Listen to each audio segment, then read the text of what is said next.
Hello and welcome. In this tutorial I'll be showing you how I've used a couple of programs to produce graphs with different styles. The one on the left here is produced with FX Draw tools, the graphing procedure within that, and it's a terrific program. It anticipates asymptotes where other programs don't. But I love Inkscape and I like to get full control of drawings in Inkscape. So I'll show you how I've used both programs to adjust and customise a graph to my liking, like this one on the right, which is a customised version of the one on the left. So what we'll do is we'll start in FX Draw Tools, and you can open that up from within Word or as an independent application. I've done it the latter way, and down here under Graphs, Function Graph, I can drag out a function graph there. Now the graph I wish to study, if I click on the selection tool, then on the graph, then on the cog, and I want to put in y equals 1 over x squared minus 9. And if I just go OK, you can see, yeah, look, FX Graph's done what some of other graphing programs have done to me and joined points either side of the asymptote, which you don't want done. But I think if we drag that or increase the size, yep, that fixes that up. So that's something that some programs don't do so well. Now let me just go in and show you how you can format a lot within FX Graph or FX Draw. Click on the cog. Now sometimes you have to do that a second time, or a third. It's going to be a bit sluggish for me. Try double clicking, and here we go. Okay, now if I look on the function properties, I'll take out the out of range arrows. I think that's probably going to neaten things up a fair bit. Yep. Now this is all pretty tightly packed in the corners, so I might reduce the scale, to perhaps between -4 and 4 on both axes. So once again, click the cog. I'll try double clicking. Yep. And on the scales, you can change this to -4 to 4, and likewise for the y-axis. Okay, and that's showing things a bit more clearly, I think, the way the graph approaches the asymptote. Now, as I said, you can do a lot of formatting with, there's a limited range of arrows for the axes and things like that, and change the fonts of the axis labels. But look, at this stage I think what I'll do is I'll drop this into Inkscape.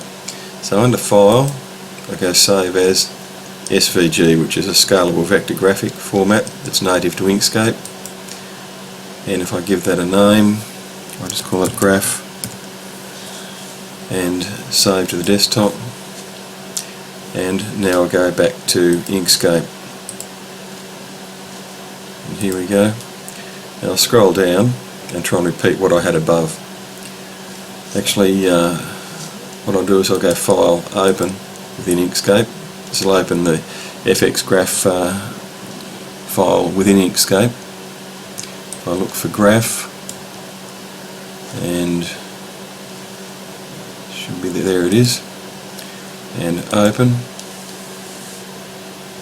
and after a short delay it should open up. Here we go. And what I'll do is I'll just click on that. Well, actually I'll operate within this file. I was going to copy it into the other Inkscape file, but I'll work with this. Now what I might want to, and again you can get rid of the grid within FX Draw, but what I might do is just try and get the elements out of this that I want.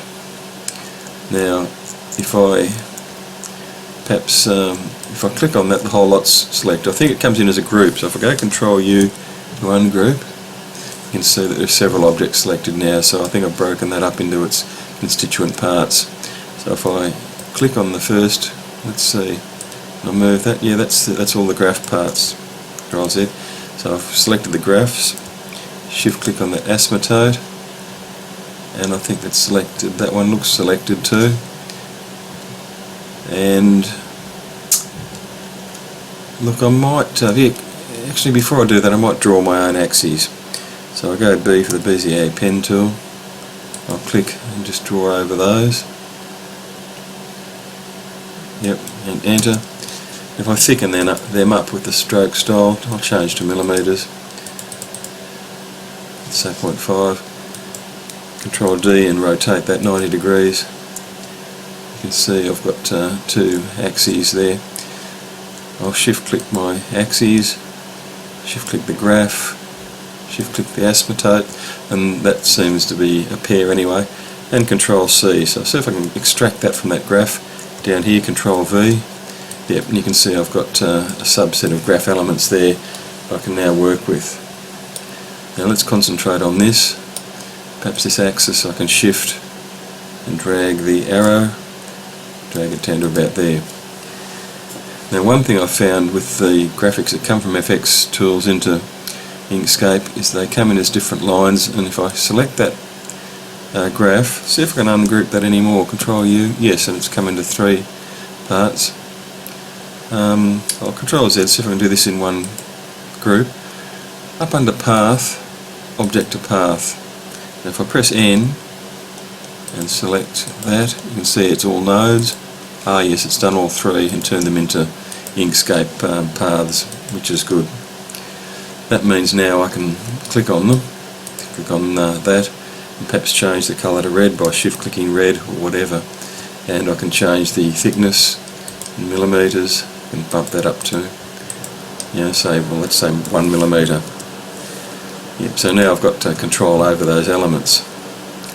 I might want to change these asymptotes to black, and I can shift click the black and do that. Let's just select them again. They're both grouped, so I don't have to select them individually. And let's change that thickness up to 0.5, a bit bigger.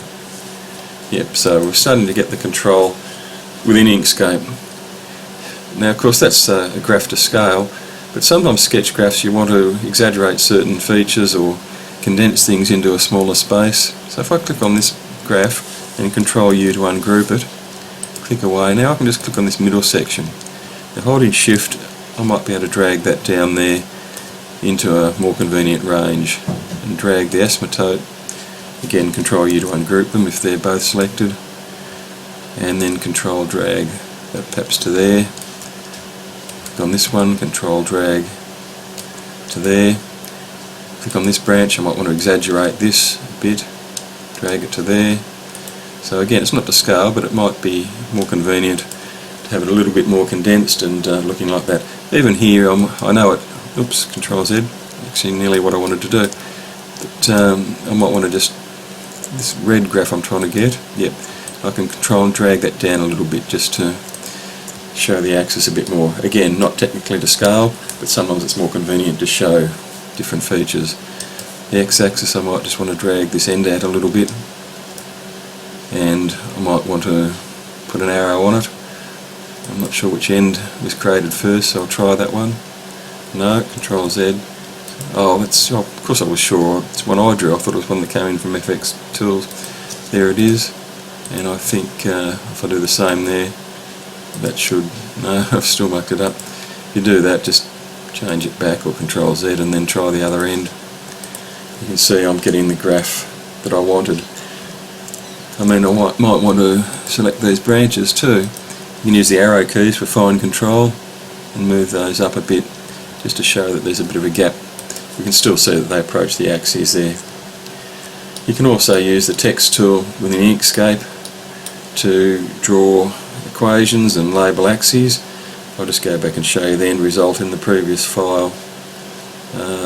Is it this one? Here it is here. You can see I've created an